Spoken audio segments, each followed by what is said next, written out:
Hello and welcome to Teague's Take with George Teague without George Teague. He is apparently in Chicago somewhere. I think he's still at the airport. So, nope, he's in here. He's just not showing up in my stream, so I can't show his comments. But he is here in the chat, so you get to interact with him this way. But I do have a special guest with us. You've seen him before. He is the catalyst to what we're going to talk about today. We were fortunate enough to take a trip down, or I shouldn't say down, across the ocean all the way out to Belgium. And we did a football camp, an American football camp out there with a couple of the clubs. We were sponsored by the Mons Knights, so we're very grateful for them for setting all of this up for us and helping us get over there and making us feel welcome like true natives. So without further ado, I will bring in the one, the only, the quarterback guru, as George calls him, Nick Granado. Welcome to the show once again. How you doing? Good. Thanks for having me. Oh, and we have Frankie in the chat. I need to get my my social stream working. I'm not sure what's going on right now, because Frankie's in the chat and I wanna be able to put him on the screen. So give me 1 second. Make sure stuff's working. It doesn't look like it is, but Frankie, I see you. I'm glad you're here. Thank you for everything that you did, as far as putting it all together, all the legislative work, and thank your wife. She was awesome. I'm doing something a little sacrilegious here. I won't tell you what beer is in here. It is a Belgian beer, but it ain't this one. So, I just want to express our eternal gratitude for allowing us to do what we did. So, let's talk about it. Let's talk about how it went. Let's talk about what the motivations were behind going over there and doing what it was. I'll let you start. How did you get onto this idea to even start trying to put this together with Frankie and the Knights? I think it starts with as we all know, I spent a lot of time there, so they're always a huge, extended family, especially someone like Frankie, who's probably even dove into extended, like a extended father figure. So somebody I deeply trust, peer-wise, career-wise, all that wisdom-wise conversations. And obviously we just stayed in touch. So when you get over to talking about how it's going here, as we normally do, and obviously I have the same respect for you and your dad. So that was just a match already. So as we just naturally started talking about it, man, we started learning the conversations we had all off season. Man, Belgium's is always a place on my mind. So, hey, a Belgian beer sounds good right now. That goes into, man, I wonder what Frankie's doing. Frankie, and of course, Frankie probably had the ideas too spinning in his head. So I couldn't tell you when we probably had the thought, but I think it just was a natural fit from the beginning. And as we're going to go into here in a few, it was a great fit. Yeah, no, I had a great time. I was, I don't want to say shocked, because that makes me feel that makes it sound like, I thought the bar was low, but the level of knowledge and,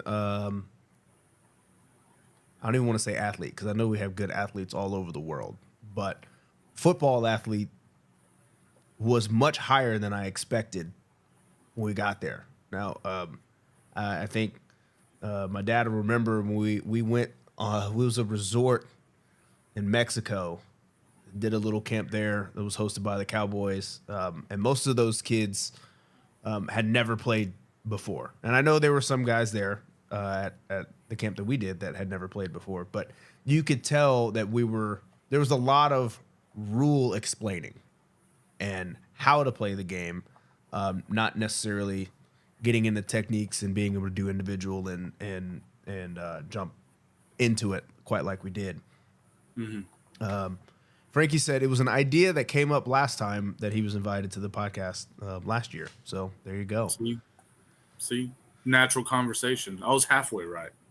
And my dad says, yes, the talent was much better in Belgium than in Mexico. So, yeah, Don't get me started on Mexico. Hey, well, just a tangent. I did go watch a Mexican soccer game when they played Costa Rica here in Dallas last Saturday. It was fun. It was intense. But anyway, I was excited to see that, there wasn't a lot of baseline teaching on how the rules work, what's a first down, what's a touchdown, all that stuff was common knowledge already. Like, yeah, we had a few language barriers with some things, but we definitely had a lot of kids, Frankie's kids, Tristan and Tal, able to help translate some things. We even had some coaches, Coach Fred, and I'll shout out Coach Hans from the Austin Pirates, who was definitely helping me translate and kind of pulling me back in to there are some things that we still had to explain because again, I went in not sure where the level was as far as knowledge of the game, and because they had already surpassed what I thought they were going to know, now I'm just talking about counting receivers and stuff like it's common knowledge because I felt like they were already there, and thankfully Coach Hans was pulling me back and be like, hey, you're probably gonna have to explain to a whole bunch of people like what it means, how to count receivers, 1, 2, 3, outside in, those kind of things. So it was good to have the coaching staff that we had for the camp. What do you think? Yeah, I agree, man. I mean, we didn't even expect, or I don't think it was told how many volunteers we would have, like how much help, because I know transportation was an issue. Things happen. So, but whatever, all the help we got from the other coaches, to the cheerleaders that helped out. I mean, it was just all a smooth process. So shout out to all of them for just coming in ready to learn, listen and apply. And some of them started taking ownership of the stuff that we just taught them 20 minutes prior. So I have hands down nothing but great things to say. Shout out to John O, who is apparently in Tuscaloosa at the famed bomb hours. Put us on the TV in there or something, man, while you're sitting in the restaurant eating your wings and whatnot, watching the show. And again, thanks to Frankie for, what is it, like 3 a.m.? 3:23? He was committed. I didn't know if he'd make it, but he texted me like an hour ago. Yeah, man. I'm going to try. Hey, it's all right. Go to sleep. It'll be recorded. It'll be here when you get up. Don't worry about it. So yeah, I met a lot of cool people. I'm sure it was people that you had already met in the past. A lot of the Moans players, Coach Da, Yep. and Matthias. I'm not going to forget Matthias. He's somebody who I thought was very humble in his, because coming from our side, right? It's hard to, well, one, it's unheard of to be a player and a coach, right? To play for one team and head coach another team, and then to participate in a camp where you are still, a head coach of a team that's kind of at the same level of all the rest of the players. So the reception of guys just being teachable, being coachable, wanting to learn was phenomenal to me. And Dad says one of his highlights was being able to visit the people out at Shape. So yeah, we also went to Shape Fest, right? So you want to tell the people what Shape Fest is? Well, before, and what Shape is? Go ahead. Yeah. Before, we don't want to mislabel things. It wasn't Shape Fest. Shape Fest is in September. This was just the 4th of July celebration, but it's still a good time. The ride's pretty much the same, just probably less tense. But Shape is the NATO base there, local to the Mons community. Um, all the different NATO nationalities there. You know, they set up their tents and stuff. And like I said, it is a 4th of July base, so not as big, but still a great time. Shoot, I had fun just being there. Nostalgia moment for me. I know your dad had a good time. You had fun. I mean, we all had a good time. I think we walked in thinking, you know, we won't be a burden. We'll stay just a few hours. You know, we'll get in and get out. Just talking to more meaningful Mm-hmm. conversations one after another. Met more people, and I think Frankie might have met an extra hand at a flag coach. You know, great people we met. So shout out to MWR for letting us get in on that and set up a tent and say hi to everybody. Yeah. Oh, and can't forget Josh for helping us with transportation and Tebow as well, getting our bags to and from. Um, so yeah, I mean, it's clear we had a lot of support. So if I missed anybody, it's not because I didn't appreciate it. It was just there was definitely a lot of people helping us out running this thing. So Mm-hmm. let's talk a little bit about how the camp was run and maybe what you thought were some of the highlights and some of the most beneficial parts of what we did in the camp, whether it be drills or how it was structured or anything like that that stuck out to you that you think was beneficial for the Belgian league. I thought for sure the structure, bringing over the style that we trained at. I know it was modified a little bit because we tried to get them all involved in just 2 days, but it was very much the vein of a John Paul structured training. So I thought it was good. I thought that was great. I thought it looked like they were all very intrigued and interactive with the warm up. The more movement. So, but I think for the most part, other than the structure, like I said, the structure was huge, obviously. But I think the main thing was just the type of attitude we brought kind of set the tone. I mean, you're talking about, and I don't think I'm speaking out of line. A lot of teams that might not have had the best relationships with each other were there on one field. I know things have changed since that time, but it's still something to be mentioned. And it takes these teams mending the fences and building the relationships. And it takes, as much as I love, the Belgian league, I love y'all just the same. It takes us bridging that and making those relationships meaningful. So I think us coming there with the structure, with the plan, but most importantly, the intent we all brought. Not just us, everybody that set it up, Frankie, everybody, all the coaches, cheerleaders, we all brought it one goal and to help football in Belgium, and I think we accomplished that by leaps and bounds. Yeah, So I yeah, think so. Well, I mean, at least I think so because that's what you guys keep telling me. But one of my favorite parts of camp was that team session that we did the second day. yeah, I feel like, um, although high intensity, I think players learn a lot in 15 minutes. I don't know how long we did it. Dad says he was very happy with day one and the athletes going through the circuit didn't know what to expect. Yeah. So Mhm. to kind of piggyback off of that. So we did a 4 station circuit, right? Mhm. We did stance and starts for positions. We did we did ladders. We did the 5-10-5, and we did the L drill. L drill is, in my opinion, the most complicated of the four.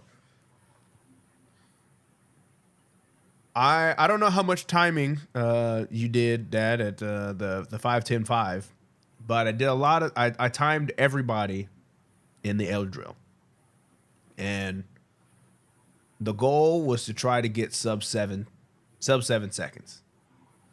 Um, we only had one guy do it. It was the guy, the tall receiver from, I from don't, from the Tigers from Brussels. yes, from Yeah. Brussels. I think he ran a 6.63. there were a handful of other guys that could have made sub 7 seconds, but slipped going around cones or coming out of their breaks. So we did a lot of things. You could tell that a lot of guys there were very athletic in changing direction, but needed to refine technique, things like that, keeping the base, keep your feet under you. We did a lot of talking about that. So pretty pleased with how that went too. What did you think? How did you think work went with individual? It was great. I mean, I was fortunate enough to I had a Coach Da help me. Coach Da is head coach of the Moans Knights currently, and he was able to we were able to split the quarterbacks in half. He took the ones that, especially a lot of the juniors, ones that were more on the same kind of skill level, and I think I had only seniors. I had 3 senior players. So we did more of a typical type of QB indie session, just refining landmarks and stuff that we were teaching, with my plays. But DA was able to get a lot of the footwork down, and as you saw, he had a couple of guys out there that had only been doing the job for, I think, a day, and then another guy a couple of weeks. And you could just tell from that first day 1 7-on-7 session to the next one, touchdown passes were being thrown. So, I thought splitting up those quarterbacks, just from an indie perspective, was a great, probably the sleeper beneficial, feather in the cap. Gotcha. Dad says he timed everyone too. He wanted to see how many sub 5s he had in the pro shuttle, and there were a lot. So, yeah, I mean, we had some pretty shifty guys out there, and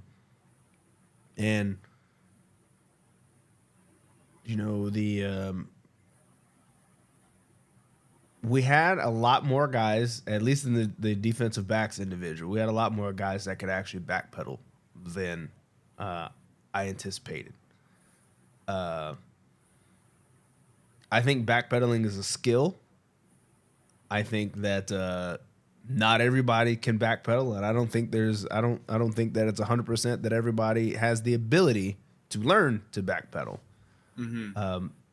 And I think he had said this, that we actually had went through an entire day of going through those DB drills where nobody fell over, which is unheard of. That's an accomplishment in itself, that nobody actually tipped over going backwards, going through the back pedal. Dad says he agrees the team session on day 2 was amazing. He was proud of the tempo they took while being competitive. I think re-emphasize no pads were needed. Right. This was not a camp that we didn't have any shoulder pads. We didn't have helmets on. This was, and we actually didn't have anybody fall to the ground either during this. No. It was probably as good of a team session that I think I've ever been a part of. We're not yelling at folks to stay up or anything like that. Everybody, this is you're in practice and you're yelling at kids to be an athlete because somebody's always tripping over somebody and taking somebody to the ground, and we didn't have any of that. And the thing that I like about them being competitive is, although it was just a practice session, everybody felt like it was game-like. The intensity was high. Everybody knew what they were doing, or at least seemed like they knew what they were doing. Defense is playing well. Offense is playing well. Defensive line's getting after it. So also, shout out to Coach Abed, because he came in and got that O-line right and got him right quickly. Hey man, I thought Coach Scott somehow snuck on the plane for the energy that kind of rejuvenated. That team session. Yeah, no, it was very competitive. It was very good. I was very proud of all the players from all the different teams, and I'm glad that they were able to work together. I mean, so they played a new game, right? It's not new to us, new to Mm-hmm. them, playing 7-on-7 the way that we do in the States. Do they play 7-on-7? Now, when I say 7-on-7, I mean 7 versus 7, or do they play 8-man? They play 6-man. I know they have a No, non-11-man version. five on five flag, which I believe is just the traditional American Run Flag flag. Association. The center can run out for. Don't quote me on it, but it's the one that they're running. Because flag football has been approved to be an Olympic sport, so Got it. IFAF's going to run it. So that's why they do it that way, which again is fine. But as you know, we talked, and I think a lot of the players saw traditional Texas style 7-on-7 is super beneficial. Yeah. Super beneficial. Uh, Coach Teague says it was a proud head coach's moment. Shout out to all the players and coaches. And Frankie says Coach Abed is on track to be one of the best coaches in France. I can absolutely believe that. No, He I was mean, able to just walk onto the field and command a position group without even knowing who anybody was. And I mean, I don't know if you saw him. Maybe you played his team, the team that he was head coaching, the 7-on-7 team. yeah, the first game, Yeah. yeah, we, I can only see it from afar, but he looked like he had those kids engaged. He was very hands-on in the huddle. He had command mm-hmm. of the huddle. Coach Abed is one that has spent some time with the Philadelphia Eagles. Yep. That says he doesn't know any French curse words, but he think he heard some, and he probably did. But Coach Abed was a great guy. He's seemed like a fantastic coach from the 5 hours that we got to have his presence out there. Yeah. So I was very proud of the expertise that we had, from being able to teach the X's and O's, being able to teach the fundamentals, and being able to also have coaches that can really even make you take a further step back and build off of those fundamentals, especially when you have language things going on. Frankie says 7-on-7 in Belgium is full pads, 3 down linemen, and is usually done for U16 players. So Yeah, I forgot about that. there you That's go. yeah, that's the way the U16 players play traditional games. Got it. Well, So now they maybe Frankie, you'll have some summer leagues popping up or something. I know you guys are practicing all year round anyway, so might as well. That's what you need to do. That's your next step, Frankie, is having the Moans Knights have their own, the Moans Invitational, and invite 7-on-7 teams from around the country to play in a tournament like we do like we did in Waco a couple weeks ago. mm-hmm. So that might be another way to Hey, don't start give your dad elevating the culture. your dad's getting the idea, bro. Hey, well, I mean, I thought it was fantastic. We had the national news out there. I know Frankie was super excited about that. Getting grinning from ear to ear while he's taking us to practice day 2, or taking us to camp day 2. Fist pumping in the car, speaking in French on the telephone.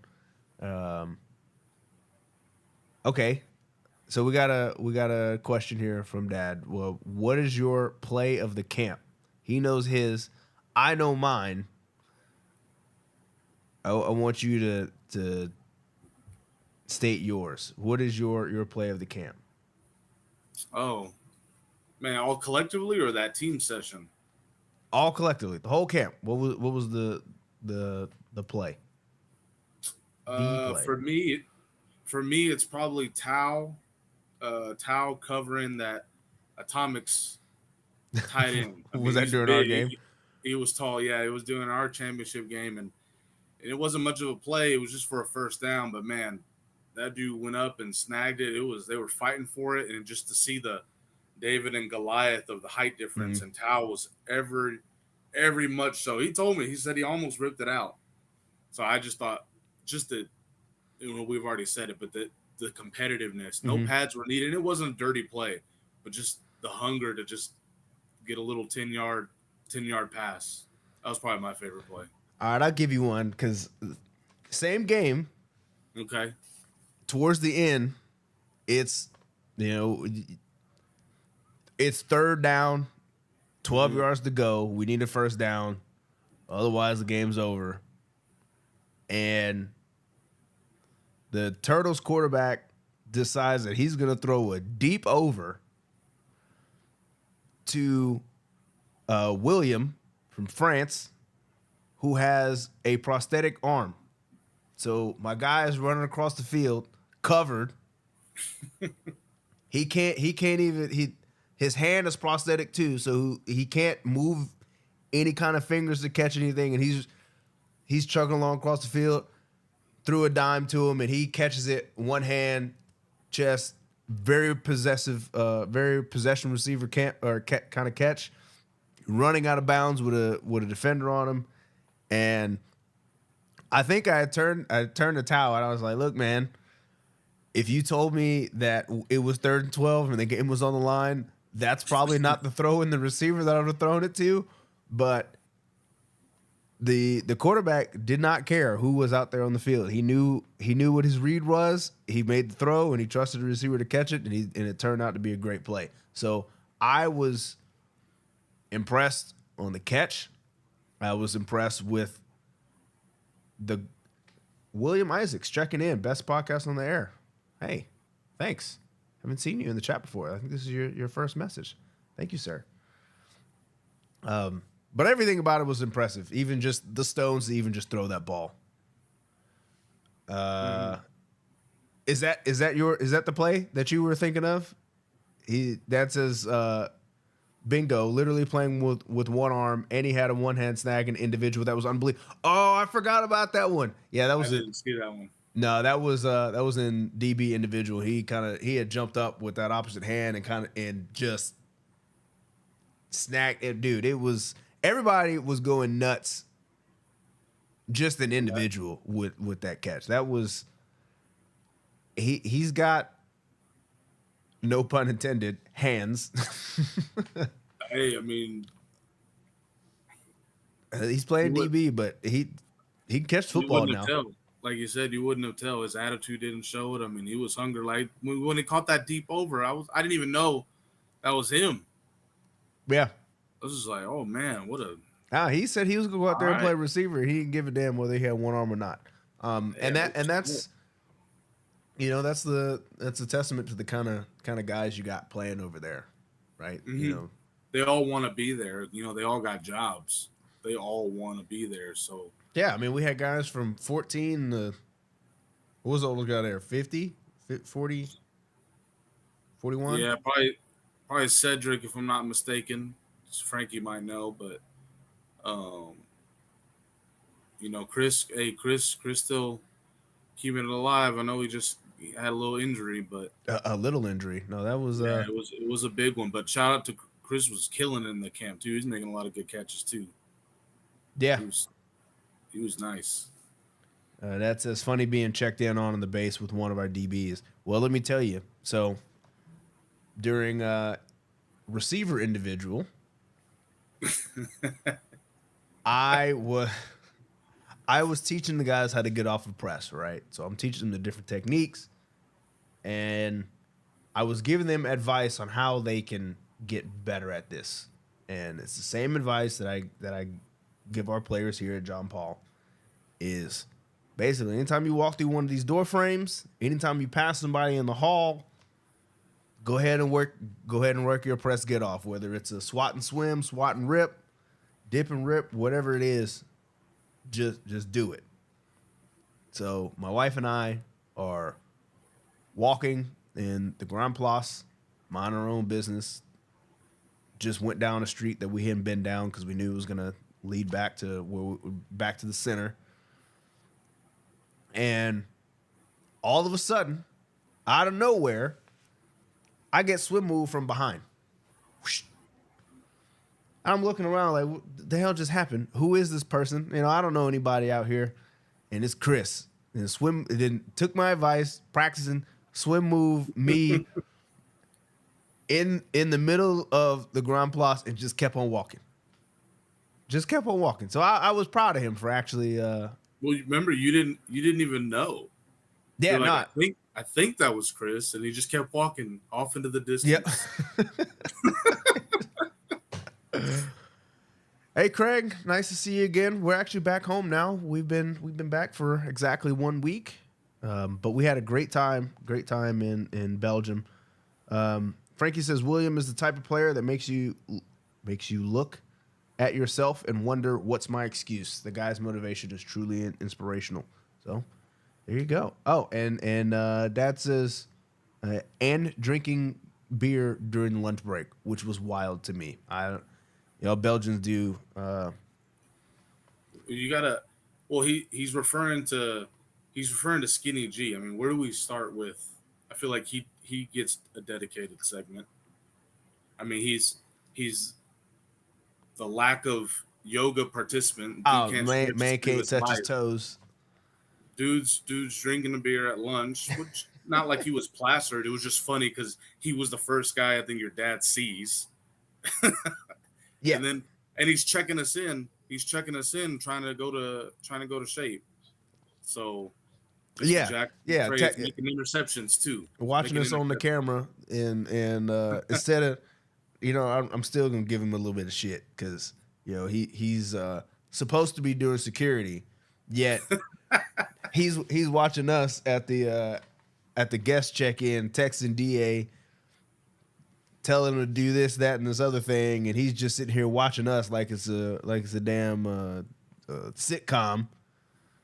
So Skinny G, I'm gonna need you first to get on your job and get off the phone, and then 2, touch your toes, man. You need to be working on it. Every time you decide that you're gonna text somebody because you see them on a security cam, go ahead and hit them toes for 10 seconds. Craig asks, "Are the waffles really that good?" They're definitely different, and I had 2 waffles. I had a chocolate waffle with Nutella and whipped cream, and I wanted to get strawberries, but felt like that was asking too much. But no, they're great. They'll fill you up too. We got them from 2 different kiosks. They were 2 different stands. They were right next to each other. You were telling me one. If you get waffles from the one, get the ice cream from the other. I end up getting waffles from both. So how was it? I thought they were the same. I couldn't tell the difference between the 2. I'm actually not convinced that they're actually 2 different stands. I think one guy owns both of them. If I'm being honest, but they were very good. They were very good. And if you're not ready for a full meal, you're probably not going to finish it. So it's although they say it's a snack, it ain't a snack. That's a meal for sure. Yeah. Well, what was your favorite meal? What was my favorite meal? I know Emily's. Emily was all about the breakfast. The croissant and the Copenhagen Tavern. Yeah, well, yes, at Copenhagen Tavern, but just the standard. Yep, see there's Emily in chat right now. The breakfast. She was all about the orange juice, the coffee, the croissant, and the bread with chocolate. She wants that for breakfast now. That's what she wants to. I was telling Candy about it. She was getting jealous. I was telling her that speculoos cappuccino was. Ooh, good call. So Dad says he's now a fan of Irish steak. Yeah, the Irish steak. That might be my favorite. That the salt on the at the top, that was great. Yeah. Correct. So I am drinking a Belgian beer. This one is actually, I'm not gonna say it. They're not a sponsor, so I'm not gonna tell you what it is. But it's a very good one. It's a Belgian triple. The beer is fantastic. You've got all kinds of. You've got all different kinds. I think you might disagree with me, but I think the favorite beer that I actually had was Cornet. I really like that one. Yeah, I could tell. That You don't one. talk. You don't talk about something 24 hours later unless you really like it. Yeah, it was oak aged. I guess they put it in an oak barrel or something, but that was really good. I've always liked Chimay, but Cornet was pretty good. I like Paidu too, and I know Jupiler is their Bud Light, but hey, I like Miller too. So even just the light of light beers was good enough for me. There's a lot to choose from. There, a lot, and you don't always know how much alcohol is in there because it seems very light and it's still like a 10-12% beer. So definitely got to be paying attention.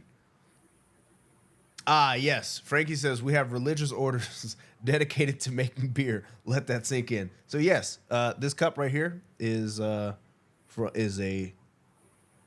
a. It's not a monastery. What do they call them? An abbey, right? That's what it's called. So you have these monks that brew beer, and they got 5 of them. 5 of 8. You gotta remind me, Frankie, to make sure I'm getting my numbers right. But yes, they've got entire religious. George said his flight was supposed to leave at 2 p.m. From Chicago, and he's still here. So yes, where is George? He is apparently in Chicago. I don't know if he's at Midway or O'Hare, but he's supposed to be in Wisconsin doing a charity softball game, and He didn't even make that either. yeah, I don't know when the game's supposed to be at, but I hope it wasn't today, because Dang, Coach O'Hare. yeah, hey, I've learned. He's probably drinking. Frankie says there's 7 Trappist beers in the world. 5 are in Belgium, 1 is in France, and 1 is in the U.S. I guess we got to find the one in the U.S. Would you know which one that one is? I don't know. Well, no, we got to find that one out. But yeah, no, I had, and I know my dad went. No, he didn't. He didn't go to Amsterdam. They went up to Brussels though. Yeah. They went in Brussels. They went and had some mussels up in Brussels. We had been to Brussels before. And then this time we stayed in Mons the entire time until we went to West Vleteren. Dad says, nah, lane life first, then softball work on Friday and Saturday. Well, there you go. Oh, he meant lake life. Lake life first. Dang, so you missed a day on the lake. Sucks. Yeah. Oh well. Sucks to suck, I guess. Would you fly? You fly to American, or you got a name and shame now? Oh, and then Lufthansa. We were late. Almost missed our connection back home. Just got my bags back on Sunday. Yeah. We landed on Wednesday. We were without our luggage Thursday, Friday, and Saturday. So that was fun. That was at least we made it back though. That's the good thing. For sure. Other things of note: we had some players that have emailed me. And shout out to Emmanuel. He's always looking to get better. So he emailed me, and I sent him some workout stuff that he can get with. A lot of players in the Mons Knights have been chatting it up with us in our new Discord server. So there was a hunger to learn all the way around, from coaches to players to Um, guys who aren't even really associated with. You had one of your military buddies at the camp for a little bit, Yeah. just cause. So that's cool. Okay, so Dad says he flew United because somebody else paid for it. All right, fair enough. And then Frankie says, check that. 10 in the world now. The one in the USA shut down in 2022. St. Joseph's Abbey in Massachusetts. So it's gone. Well, maybe next time. So where all the monks go? Cistercian, I bet. I know. It's part of the conspiracy theory you have about Cistercian. But anyway, so anything else we need to add? We've got roughly 20 minutes. Roughly 20 minutes to go. Oh, yes, Frankie. Yes, we even had, there were two refs that came to ref the 7-on-7 game, and they were actually pretty good for learning, sitting at the table in the cafeteria area, drawing on a napkin, telling them what the rules were. 10 minutes before we were going to go out there so they could officiate the game. And yeah, I think the refs did have just as much fun as we did. They were. Yes, and Mook's rap session. You know, I need to post that, or I'm sure somebody's got a better video. Excuse me. Send it to you. Than I do, because we definitely need to get that out. Because Moans has a player that is very talented at football and playing on the defensive line, and also very talented as a musical artist. And Frankie made him sing for his food, so we got a live concert. We had dinner and a show during the camp during lunchtime, and he was very good, very good. Mm-hmm. So we gotta pump his stuff up too. Checking in the rest of the comments, make sure I didn't miss anything. I think we're all good. And yes, the bar tab is hefty. Yeah, no, we ate some. You know what? I might change my answer from what my favorite meal was from the Irish steak. We went to in La Louvière by Frankie's house, Tobias's family's restaurant. Yeah, that was pretty good, and I forget what the cuisine was that we had. I mean, I know it's Italian cuisine, but damn, even the Texas Tea House. Yeah, Texas Coffee House was even. Oh, all right. Piadina is the thing I'm looking for. There we go. So that's what we had. I'm working backwards here. Frankie says, by the way, our chef Thomas was inspired by the camp. He put his cleats back on and is playing O-line for us. That is amazing. I think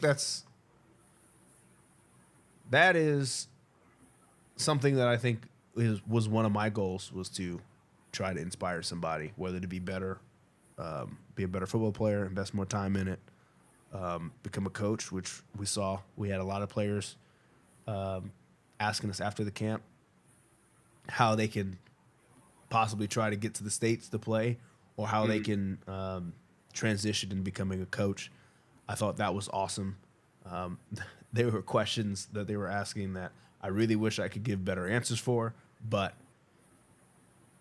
never had been asked before, so never had the answer. But having Thomas decide that it was fun, and he looked like he was having fun and wanted to get back out there and play O-line, that's awesome. One thing that you would add to the camp is fill in the blank there, Nick.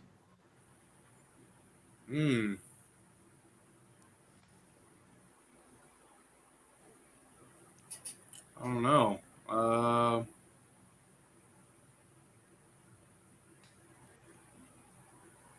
have to come back to me, man. I mean, I'm obviously shooting too high. I'm thinking like more people, bigger 7-on-7 ending tournament, big trophy. I'm just throwing ideas out now. But regardless, I mean, I think we will. All jokes aside, we're definitely going to sit down and see what we can add to it. Most definitely. I know we're already thinking of it. I just need to like legit dedicate time to think about what to add. It Yeah. was so great. It was so great. So Well, I'm right there with you. I don't know what I would add to it. Um, Actually, I do. Here's one thing. I don't know if it's feasible. Uh, he said pennies or make the coaches go shirts and skins too. Yeah, pennies would have been nice so that we didn't have to have guys yeah, take their shirts off. Yeah, that's a good idea.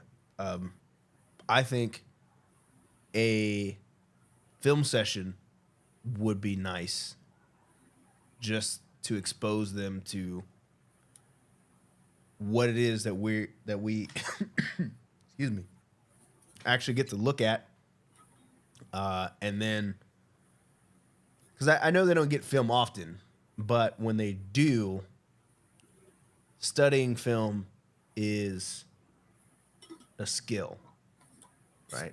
You know, you can't just turn it on and watch it. You gotta know things to look for, and I'm sure there's probably a lot of coaches that can probably learn how to game plan a little bit better, myself included. Spent a lot of time myself doing that. So that says, yep, record portions of the camp and go over it with them. Yeah, I think that being able to record some of the 7-on-7 or even some of the team session would go a long way with being able to see themselves on tape and correcting mistakes that, you know, we had a lot of guys out there and not as many eyeballs as we would like, even our own practice, right? Trying to watch everybody do what they do. So I think a film session would be super beneficial. Frankie says we just purchased an AI-based camera we'll be able to use next time. Yeah, so as when he was explaining it to me, it sounded like the same one or similar to the one that we have with John Ball, following the ball. You know, okay. well, I shouldn't say following the ball, following mass movement, because mass movement indicates where the ball is, unless you're just that bad. Well, it's good. So yeah, get a drone up there, man. We They can. got Josh. Josh got like 6 drones. So Well, that's all we need then. We good to that's it. go. Good. Yeah, I think you guys already have some Huddle account already or something. Yeah, it just needs to be paid. Oh well, But yeah, well, just a hot take. Well, I guess not a hot take. There are cheaper alternatives to Huddle, oh, for sure. There's free alternatives. and and probably less infuriating in certain instances. But Hey, be careful. We don't want a dedicated episode of hey, JT Spots. JT Spots. they're not a sponsor, so I'll say maybe I'll say nicer things if they become actually no they have some hurdles if they want to become a sponsor because I got some gripes still to this day. But yeah, no, I film session. Yep. That's That what could I'm be a going lot with. of fun. I think we'd like tease them at the end of the little makeshift clinic we had. You know what can really be dope. Dived into. So Oh, yeah, film review. that says just loaded into JP2 for the camp. Yeah, I mean you're the AD, so as long as you ain't although we are reaching our space limit. So, Mr. AD, if you want to throw some more money in the budget to get us some more cloud space or something, it'd be nice. All right, 10 minutes to go. And yeah, it's not like we have to fill up all the time. But if there's anything else that we're missing, let me know. Delete them. What do you say? He said delete them old files. Hey, some of those I'm still using. That's fine though. I don't mind deleting stuff. I'll delete everything. I probably got that from you because you're the person that'll just go in the garage and Oh, funniest moment. ooh. Damn, that might be hard too. But I remember laughing a lot. actually, I do know. I Okay, probably go for told it. it a lot too. When Tristan made the tag to what I didn't know was a good friend of his. I just thought they were getting chippy, which it happens. So hey, and he's like, no, I got him. I got him. I was like, well, Coach Teague's the ref, so he spotted up there, meaning drop it. So of course he proceeds to turn around. Coach, I got him. And your dad's like, oh yeah? Picks up the ball, proceeds to walk another 5 yards in the wrong direction for us. So I'm like, I told you, and he's just throwing his hands up. And then of course at the end of the camp, the kid admits, yeah, I mean he did get me. So all in good fun. That was my funny moment for me. Dad says the funniest moment for him was watching the cheerleaders try to do the drills. They were inspired too. Yeah, so they were when we were doing the warm up, they were out there also doing all the stretches, touching their toes, which shout out Skinny G still couldn't do. Yeah. So speaking of which, one of the funniest moments to me, I think, was just kind of picking on Skinny G for not being able to touch his toes. I was on him after that the whole time. Anytime something happened, I was always just kind of just teasing him a little bit. But we also had a ref instance on our side of the field before when I was playing Coach Hans again for the second time. One of the players had looked at me. I guess the ref had made a call, said he got tired. I couldn't remember what it was, but he looked at me and was like, complaining to me about it. And I was like, well, what do you want me to do? Because we got real refs out here today. Like, this isn't, I don't make the rules. That's what the rules are. So he got clowned pretty good just because of my response of, I don't know what you want me to do. So, but there were a lot of moments. But the There were funniest one is outside the camp too. I mean, like just in general. easy for me. Coach Teague texting another former NFL player to taunt him about being picked off last year by Tristan. He's talking about Seneca there. Oh yeah, I did get cheated. so I guess Coach Hans, as we alluded to before, 7-on-7, having the lineman and U16, whatever. So that first game, they had the center going out for routes the whole time, and apparently nobody noticed. So we were playing A man down. Yeah, they had an extra receiver out there, and it wasn't until the center had actually caught a touchdown pass. That's when we were like, wait a minute. That guy can't go up, but, it was late, too late already, so, yeah, that's all right. That was a bad coaching job by me because we had two young quarterbacks who were not getting much help from me the first half of the game. The second half, I just kind of started telling them where to throw. But they were not getting the coaching they deserved. So that's why the next day, I was removed or replaced by DA to get those quarterbacks some good coaching and some good work. So thankful to DA for doing that. They were a tough opponent. I think we were tied with them up until halftime. And I think we only beat them by a touchdown. That was DA, Abed.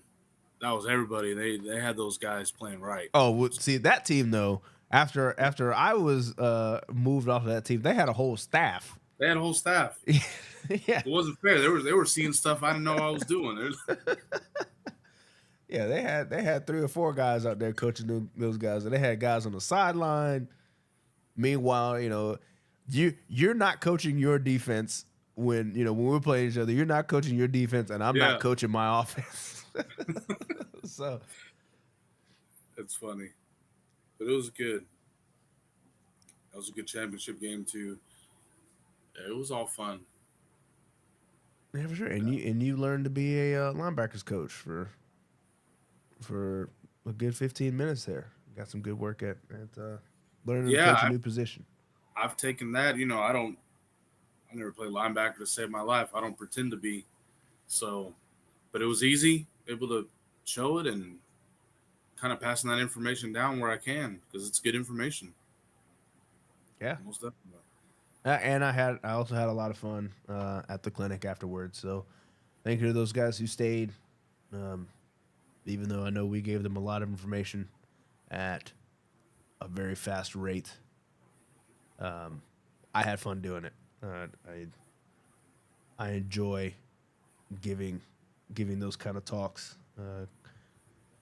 Dad says, "Great camp and great show, fellas. Hopefully, Frankie will have us back for a bigger and better one."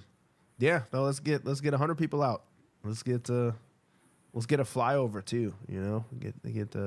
Get NATO to give us a flyover to kick off the camp or something. You never know. All we needed to do was the first one. Yeah. So you never know. Maybe we can get inside the stadium next time. Probably not, but well, I'm sure inside the stadium is probably grass, ain't it? So it's probably not a good. That's okay. That's probably not a good idea then. As much as it rains for those spurts, 5-10 minutes all the time. But thank you everybody for joining us, letting us talk about our trip and the camp, and thanks to the Austin Pirates, thanks to the Moans Knights, thanks to the MPs. Frankie says we have new pics. I will send you guys a link. There's a pic of Skinny G not reaching his toes. That deserves a Teague's Take Instagram post. Oh yeah, no, we gotta tease Skinny G a little bit more. So maybe next time we get back there, he'll be able to touch his toes. I guess I'm supposed to start playing the music to get us out of here. Hold on, I'm slacking. Here we go. There it is. So appreciate Frankie, the Moans Knights, Nick Renato for letting us have this trip. It was a great time. Thanks to Queen, Skinny G, and the rest of the Moans Knights for actually being coachable and allowing us to talk to them about football. Now I'm just kind of vibing. I feel like a church pastor, and I see why you'd be talking so much, Dad, at the end of the show. So we'll see y'all next time. We'll be back in 2 weeks, I believe. Some more Alabama and look at that. I gotta hit it again. I talked too long. We'll have some more Crimson Tide talk, Cowboys talk as we're starting to get ready back in the season. So see you next time. Deuces.